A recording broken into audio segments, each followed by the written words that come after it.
بسم اللہ الرحمن الرحیم۔ یہ ہماری گفتگو پاکستان کے موجودہ معاشی بحران اور اس کا حل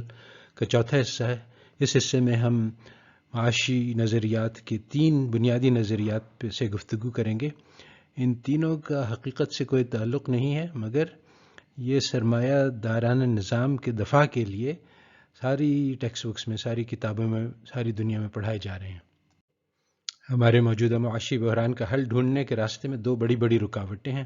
ایک رکاوٹیں تو وہ قوتیں ہیں جو اس وقت دنیا کو چلا رہی ہیں، جو نہیں چاہتی ہیں کہ ہم آزاد ہوں، مگر دوسری رکاوٹ یہ ہے کہ یہ معاشی نظریات جو ساری دنیا میں یونیورسٹیز میں پڑھائے جاتے ہیں، یہ ہمیں اصل مسئلے سے اندھا کر دیتے ہیں۔ تو اس میں سے 3 بنیادی نظریات جو ہے وہ ہم اس ٹاک میں اس زیر بحث لائیں گے۔ دراصل کوئی بھی نظریہ ہو جو کہ سیاست اور تاریخ سے نظر انداز کر کے تھیوری بنائے، وہ کبھی بھی کامیاب نہیں ہو سکتا، کیونکہ حل اس کے دائرے میں ہے ہی نہیں۔ تو چوتھے حصے میں ہم 3 جدید معاشی نظریات سے بحث کریں گے، مگر اس سے پہلے 2 بنیادی رہنما اصول بتلاتے چلیں کہ کوئی بھی معاشی نظریہ ہو، کوئی بھی نظریہ جو ہو ایک معاشرت کو سمجھنے کے لیے استعمال کیا جائے، وہ اس کی اپنی تاریخ اپنے معاشرے کے سیاق و سباق ہی میں سمجھا جا سکتا ہے، اس سے باہر اس کا کوئی مطلب نہیں۔ اور دراصل سارے نظریات ایک طبقاتی کشمکش کی پیداوار ہوتے ہیں، جس میں ایک طبقہ اپنے مفاد کو کی دفاع کے لیے بعض نظریات پیش کرتا ہے اور ان کو باقی لوگوں کو قبول کروانے کی کوشش کرتا ہے۔ تو اس پس منظر کے بغیر کسی بھی معاشی نظریے کو سمجھا نہیں جا سکتا ہے، اور آج کل ساری دنیا میں جو معاشیات پڑھائی جا رہی ہے اس میں یہ 2 رہنما اصول کو نظر انداز کر دیا جاتا ہے، گویا طلباء کو اصل مسئلے کو سمجھنے سے ناممکن بنا دیتے ہیں یہ طریقہ تعلیم۔ تو اپنے 2 رہنما اصولوں کی بنیاد پہ سب سے پہلے ہم یہ دیکھ لیں کہ جو مغربی معاشرتی علوم ہیں یہ خود کیسے پیدا ہوئے، ان کی تاریخ کیا ہے۔ تو اس کے لیے اگر ہم یورپ کی تاریخ دیکھیں تو اس میں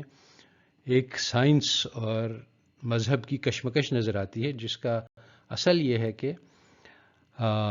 الاندلس یعنی اسلامی اسپین پر جب یورپیوں نے فتح حاصل کی تو انہوں کے ہاتھ میں ایک بہت بڑا علم کا ذخیرہ ہاتھ آ گیا، اور ان عربی کتابوں کا ترجمہ جو ہے وہ یورپ میں مقبول ہونے لگا۔ ان ترجمے میں اکثر چیزیں کیتھولک چرچ کے تعلیمات سے ٹکراتی تھیں۔ کیتھولک چرچ نے اس کو خوب دبانے کی کوشش کی، مگر کامیاب نہ ہو سکا، آخر کار 2 حصوں میں بٹ گیا۔ اور پھر یہ 2 فرقوں میں یعنی کیتھولک اور پروٹسٹنٹ میں بڑی زبردست خون ریز لڑائی ہوئی، جو تقریباً 1 صدی سے زیادہ جاری رہی۔ اس لڑائی کے نتیجے میں یورپیوں کا یہ دماغ بنا، یہ ذہن بنا، یہ فکر بنی کہ دین جو ہے وہ معاشرے کو چلا نہیں سکتا، دین کے اندر یہ طاقت نہیں، چنانچہ ہمیں معاشرتی علوم کو نئے سرے سے دین کے بغیر وضع کرنا پڑے گا۔ تو یہ جو نیا ایک طریقہ معاشرت کو وضع کرنے کا وجود میں آیا، اس کو ہم سیکولر ماڈرنٹی یعنی سیکولر جدیدیت کہتے ہیں، اور یہ دراصل ایک دین ہے جس نے عیسائیت کی جگہ لی۔ پہلے عیسائیت کے ذریعے سے معاشرت کی تعمیر کی جاتی تھی، اب عیسائیت کے رد سے اور انکار کی بنیاد پر معاشرت کی تعلیم کی جاتی ہے۔ تو یہ جو سیکولر ماڈرنٹی ہے یہ عیسائیت کے انکار پر مبنی ہے، چنانچہ اس میں اللہ کا وجود نہیں، آخرت نہیں، قیامت نہیں۔ تو اس کا نتیجے میں اس کو جو بنیاد پہ نظریات ہیں وہ یہ ہے کہ کوئی خالق نہیں، موت کے بعد زندگی نہیں، کوئی آخرت نہیں، یوم الحساب نہیں۔ تو یہ کائنات ایسی تصادفاً پیدا ہو گئی، اور ہماری زندگی کا کوئی معنی نہیں، موت پہ سب لوگ مر جائیں گے۔ زندگی ایک جنگل ہے جس میں ہم ایک جانور کی طرح سے باقی جانور ہیں، ہمارے ہاں کوئی قانون نہیں ہے سوائے اس کے کہ جنگل کا قانون، یعنی طاقتور اگر کمزور کے اوپر قابو پا لے تو وہ اس کو کھا جائے۔ تو زندگی کا مقصد ہمارے صرف اس دنیا کی زندگی کی لذتوں کو حاصل کرنا ہے، اور یہ سارے نظریات جو ہیں وہ معاشیات کے اندر چھپے ہوئے ہیں اور ان کی بنیادوں پر ہیں۔ تو پولانی کی ایک کتاب ہے دی گریٹ ٹرانسفارمیشن، جس میں پولیٹکس اور اکنامکس کے جو بنیادیں ہیں جس پر موجودہ دنیا قائم ہے اس سے بحث کی گئی ہے کہ یہ معاشرہ جو عیسائیت کی تعلیمات پر مبنی تھا اس میں اتنی بڑی تبدیلی ہوئی اور وہ پھر وہ ماڈرنٹی کے تصورات پر مبنی ہو گیا، تو یہ اس کی تفصیل دی گئی ہے۔ تو اس میں یعنی جو بنیادی بات سمجھنے کی ہے کہ جو ایک عام معاشرہ ہوتا ہے اس میں ایک دوسرے کے ساتھ تعاون، ایک دوسرے کے لیے کی مدد، سخاوت اور بہت سارے اس قسم کے نظریات پہ قائم ہوتا ہے، جبکہ سرمایہ دارانہ نظام ان کا الٹ ہوتا ہے، اور اس میں سخاوت کے بجائے کنجوسی، بخل اور صرف اپنی فکر کرنا، دوسروں کی فکر نہ کرنا، تعاون کے بجائے مقابلہ، یہ ساری چیزیں نظریات خاص طور پہ معاشیات میں شامل ہیں۔ اور یہ تبدیلی کیسے آئی کہ ایک عیسائیت پر مبنی معاشرہ ایک بازاری معاشرہ بن گیا۔ بازاری معاشرہ وہ ہوتا ہے جس میں بازار جو ہے سب سے زیادہ اہم ہے، اس میں خرید و فروخت کی بنیاد پہ سارا معاشرہ قائم ہے، ہر چیز کی قیمت جو ہے وہ اس کے بازار میں قیمت فروخت سے متعین ہوتی ہے۔ چنانچہ ایک انسان جو زیادہ پیسہ کما سکتا ہے اس کی قیمت زیادہ ہوتی ہے، اور ایک انسان جس کو کم پیسہ کماتا ہے اس کی قیمت کم ہوتی ہے۔ سرمایہ دارانہ نظام کیا ہے، یہ خود اس کی حقیقت بھی چھپا دی جاتی ہے معاشیات میں۔ یہ حقیقت کارل مارکس نے بہت عمدہ طریقے سے بیان کی، کیونکہ زمانہ بہت بدل گیا ہے، سرمایہ دارانہ نظام بھی بہت بدل گیا ہے، مگر جو بنیادی باتیں ہیں جو مارکس نے بنائی تھیں وہ اس میں کوئی فرق نہیں آیا کہ سرمایہ دارانہ نظام میں ایک چیز ہوتی ہے سرمایہ، اور اس کی ملکیت ایک چھوٹے سے طبقے کے پاس ہوتی ہے، جس کے پاس اس کی ملکیت ہوتی ہے اس کے ہاتھ میں ساری طاقت اور قوت ہوتی ہے اور وہ معاشرے کو چلاتا ہے۔ اور سرمایہ داروں کو منافع کمانے کے لیے سامان پیدا کرنا ہوتا ہے، اور اس کے لیے ان کو مزدوروں کی ضرورت پڑتی ہے، تو یہ سامان بیچ کر منافع کماتے ہیں۔ تو مزدوروں کو جتنا کم پیسہ دیں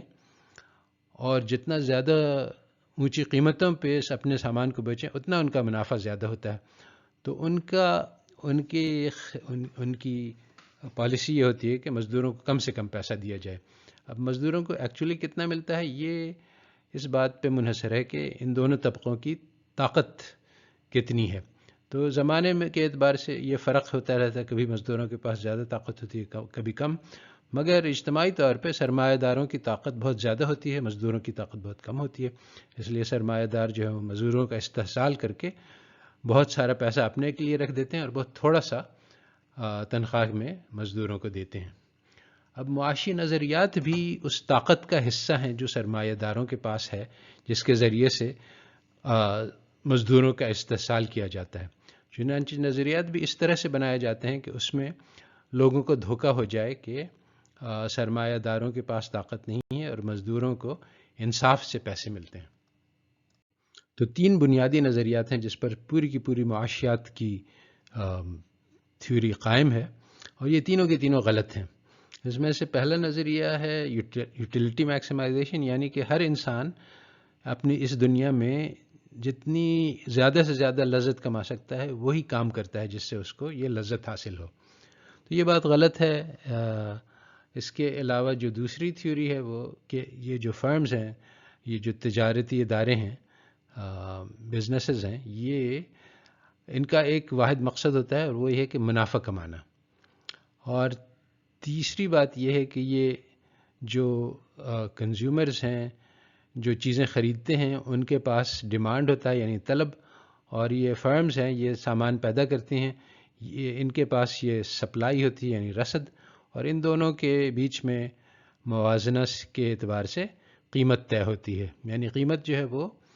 مارکیٹ طے کرتا ہے اور یہ اس میں کسی انسان کا دخل نہیں۔ تو دراصل یہ سمجھنا ہے کہ یہ ایک نظام ہے جو خودکار ہے، اور معاشی نظام ایک خودکار نظام ہے، جس طرح سے سیاروں کا نظام ہے یا سورج کے گرد چاند تارے کے ذریعے، اور اس میں کوئی دخل نہیں کر سکتا، یہ بالکل ایک باطل خیال ہے، اور یہ بھی اس دھوکے کا حصہ ہے جو معاشی نظریات ہمیں دیتے ہیں کہ یہ خودکار نظام چل رہا ہے، حالانکہ جو بھی معاشی نظام ہے وہ ہم طے کرتے ہیں، ہم اپنے قاعدے قانون اور اپنی اجتماعی فیصلوں کے ذریعے سے طے کرتے ہیں کہ ہمارے ملک میں کون سا معاشی نظام چلے گا، چاہے وہ کمیونزم ہو، چاہے سوشلزم ہو، چاہے اسلامی نظام ہو، چاہے سرمایہ دارانہ نظام ہو، ہم اس کے قادر ہیں، اس کا فیصلہ کر سکتے ہیں کہ کون سا نظام چلائیں۔ یہ کوئی خودکار نظام نہیں ہے، بلکہ یہ ہمارے فیصلوں کے نتیجے میں وجود میں آتا ہے۔ تو ان تین نظریوں میں سے پہلا نظریہ یہ ہے کہ انسان لذت پرست ہے، اس کی زندگی کا مقصد لذت حاصل کرنا ہے، اس مقصد کے حصول کی خاطر کوئی قاعدہ قانون کا وہ پابند نہیں ہے۔ تو یہ بات بالکل غلط ہے، انسان ایسا ہوتے نہیں ہیں اور نہ انہیں ایسا ہونا چاہیے، کیونکہ ہماری زندگی میں خوشیوں کا دار و مدار ہمارے کردار سے تعلق رکھتا ہے اور ہمارے معاشرتی تعلقات سے، ہمارے دوستوں سے، ہماری محبتوں سے، اور یہ محبتیں اگر ہم خود غرضی سے اپنی صرف فکر کریں تو وہ ہم حاصل کر ہی نہیں سکتے، اور چنانچہ ہم ایسے لوگ جو اپنی فکر کرتے ہیں وہ زندگی میں ناخوشی رہتے ہیں۔ اور اسی طرح سے نہ صرف یہ کہ یہ ہمارے لیے مضر ہے کہ صرف خود غرضی، بلکہ یہ ہمارے لیے فائدہ مند بھی نہیں ہے، اس طرح سے کہ ایک معاشرے میں ہر انسان کو ایک دوسرے کی ضرورت پڑتی ہے، تو اگر ہم خود غرض رہیں گے تو ہمارے وقت ضرورت پہ کوئی ہمارے کام نہیں آئے گا۔ تو یہ جو نظریہ ہے معاشی کہ ہر انسان لذت پرست ہے، اس کا حقیقت سے کوئی تعلق نہیں۔ البتہ یہ نظریہ اس بات کو، یعنی سرمایہ داروں کے جو عمل ہے اس کا ایک دفعہ پیش کرتا ہے کہ سرمایہ دار اپنی فکر میں پیسہ بنانے میں کسی اور کی پرواہ نہ کریں، تو بس یہ تو ایک انسانی فطرت ہے اور اس کے بارے میں، بلکہ یہ ریشنل ہے، یہ عقل کا تقاضا ہے، تو اس کے بارے میں کوئی ان کو برا بھلا نہ کہے۔ اس طرح سے فرمز یعنی کاروبار کے بارے میں یہ نظریہ معاشیات کی کتابوں میں ملتا ہے کہ ان کا واحد مقصد ہے اور وہ ہے نفع کمانا۔ تو ایسا نہیں ہے، بلکہ جو ایکچوئل کاروبار ہیں ان میں بہت سارے مقاصد ہوتے ہیں، جس میں سے ایک یہ بھی ہے کہ فلاح و بہبود، خدمت پیش کرنا لوگوں کو، اور نقصان سے بچانا، یہ ساری چیزیں جو ہیں وہ دراصل کاروبار کے مقاصد میں شامل ہیں، مگر معاشیات کی کتابیں ان سب سے صرف نظر کر کے کہتی ہیں کہ صرف ایک چیز ہے جو کہ فرم کا کام ہے اور اس کو ایسا ہی کرنا چاہیے، صرف نفع کمانے کی فکر کرنی چاہیے۔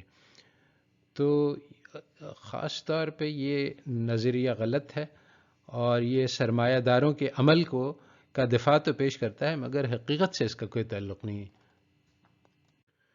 تیسری معاشیات کا نظریہ جو بہت معروف ہے اور ایک طرح سے مرکزی حیثیت رکھتا ہے، وہ یہ کہ رسد اور طلب کے ذریعے سے قیمتیں طے ہوتی ہیں۔ تو یہ بات نہیں ہے، اور اصل میں جو اسٹڈیز کی گئی ہیں اس مسئلے کی، تو پتہ چلتا ہے کہ جو کاروباری تجارتیں ہیں وہ اپنا قیمتیں خود سے طے کرتی ہیں، کوئی سپلائی اور ڈیمانڈ کی پابند نہیں ہیں، وہ خود سے اپنے مرضی سے طے کرتی ہیں۔ تو دراصل یہ معاشی کتابوں کا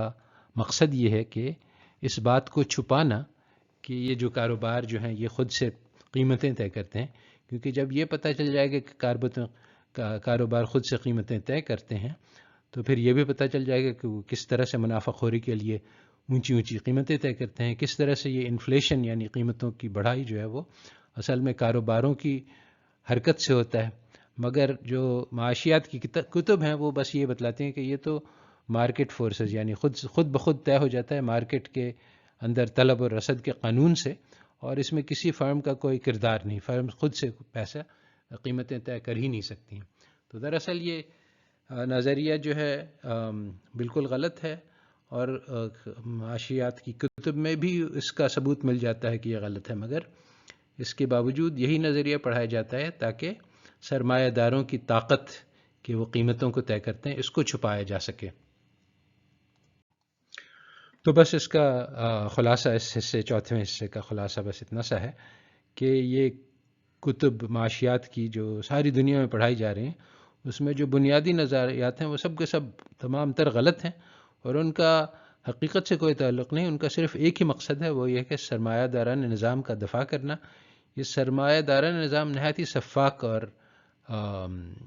بے درد نظام ہے، جس میں جس کے ہاتھ میں طاقت ہے اس کو وہی کرنا چاہیے جو وہ کر سکتا ہے، یعنی غریبوں کا استحصال. اور یہ اس سرمایہ دار جو غریبوں کا استحصال کر رہے ہیں اس وقت دنیا میں، ساری دنیا میں شامت پھیلائی ہوئی ہے، اور بہت ہی تھوڑے ہاتھوں میں آدھی دنیا کی بدولت ہے. شاید 100 سے بھی کم لوگ ہیں جن کے پاس آدھی دنیا کی دولت جمع ہے. وہ اس نظام کا دفاع اور اسی نظام کو بہترین ثابت کرنے کے لیے استعمال کی جاتی ہیں، اور ان کا اور کوئی کام نہیں. مگر اس کا مسئلہ یہ ہوتا ہے کہ یہ چونکہ ہمارے معاشی ماہرین بھی انہی سب کو پڑھتے ہیں، تو جب وہ اپنے مسئلوں کو سمجھنے اور ان کو حل کرنے کی کوشش کرتے ہیں تو وہ اس مسئلے میں کم فیل ہو جاتے ہیں، کیونکہ جو ان کو سکھلائی گئی ہیں تھیوریز وہ بالکل غلط ہیں. اور جو ان تھیوریز کے روشنی میں مسئلوں کو دیکھے گا، سمجھنے کی کوشش کرے گا، حل کرنے کی کوشش کرے گا، تو وہ کبھی بھی کامیاب نہیں ہو سکے گا.